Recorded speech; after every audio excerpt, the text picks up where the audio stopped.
ఖమ్మం జిల్లా క్యాంపు కార్యాలయంలో మంత్రి పొంగులేటి శ్రీనివాసరెడ్డి కళ్యాణలక్ష్మి చెక్కులు పంపిణీ చేశారు. పేదోడి ప్రభుత్వంగా ప్రజాప్రభుత్వం అభివృద్ధి సంక్షేమ కార్యక్రమాలు అమలు చేస్తుందని ఆయన అన్నారు.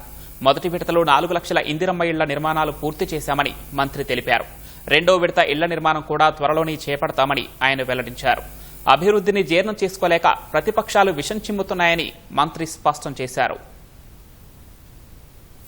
పెద్దోళ్ళు తినే సన్నబియ్యం బువ్వ నా పేదింటి ఆడబిడ్డకి ఇవ్వాలని సన్నబియ్యం కార్యక్రమం, రైతు భరోసా కార్యక్రమం ద్వారా గత ప్రభుత్వం ఇచ్చిన దానికంటే అదనంగా ఎకరానికి 2,000 రూపాయలు ఇచ్చే కార్యక్రమం, రైతులకి 2 లక్షల రూపాయల వరకు రైతు రుణమాఫీ, సన్న ఒడ్లు పండించిన రైతన్నకి మద్దతు ధరతో పాటు బోనస్గా క్వింటాల్కి 500 రూపాయలు అదనంగా ఇస్తూ వైద్యానికి విద్యకి ఈ ప్రభుత్వం ఎక్కడా లోటు కలగకుండా, ఏ పేదవాడికి ఇబ్బంది కలగకుండా వైద్యానికి ఈ ప్రభుత్వం పెద్దపీట వేసి చిన్న కుటుంబాల్లో ఆనాటి ప్రభుత్వం విస్మరించిన అనేక సంక్షేమ కార్యక్రమాలు ఈనాడు పేదవాడికి ఈ ప్రభుత్వం అందిస్తుంది.